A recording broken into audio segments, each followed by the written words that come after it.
Friends 2019 SGT 19వ తారీఖున morning సెషన్లోని social methodology బిట్లు చూద్దాం. ప్రస్తుతం మన రాష్ట్రంలో ఎలిమెంటరీ స్థాయిలోని సాంఘిక శాస్త్ర పుస్తకాలు ఈ ఉపగమం ఆధారంగా రూపొందించబడినవి. ఆన్సర్ వచ్చి ఇతివృత్త ఉపగమం అండి. రెండో క్వశ్చన్ చూస్తే సాంఘిక శాస్త్ర విద్యా ప్రణాళిక రూపకల్పనలో ఈ కింది అంశాలపై జాతీయ విద్యా విధానం 1986 దృష్టి పెట్టలేదు. 1986 విద్యా విధానం ఏ అంశాలపై దృష్టి పెట్టలేదని అడిగారండి. ఇక్కడ ఆన్సర్ వచ్చి పౌరులు అసమానతలు, భిన్నత్వము, సాంఘిక సాంస్కృతిక అంతరాల పెంపుదల అనే అంశాలపైన దృష్టి పెట్టలేదండి. మూడో ప్రశ్న చూస్తే ఈ అభ్యాసన ఉపగమం ప్రాథమిక స్థాయిలో పరిసరాల విజ్ఞాన బోధన జరిగేటప్పుడు అభ్యాసకుల అంతర్గత సామర్థ్యాలను గుర్తించేటట్లుగా, వారి సామర్థ్యాలకు అనుగుణంగా అభ్యాసం జరిగేటట్లుగా స్థానం కల్పిస్తుంది. ఇక్కడ ఆన్సర్ వచ్చి కృత్యాధార ఉపగమం అండి.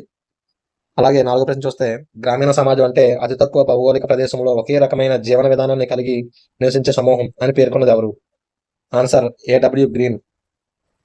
ఐదో ప్రశ్న చూస్తే ఒక 8వ తరగతి విద్యార్థి జనాభా పెరుగుదల గురించి వివరాలను రేఖీయ చిత్రాల రూపంలో గీచి విశ్లేషించి ఫలితాల గురించి వ్యాఖ్యానించగలుగుతాడు. ఇది సూచించు సామర్థ్యం. ఇది సమాచార నైపుణ్యం కింద వస్తుందని సామర్థ్యం.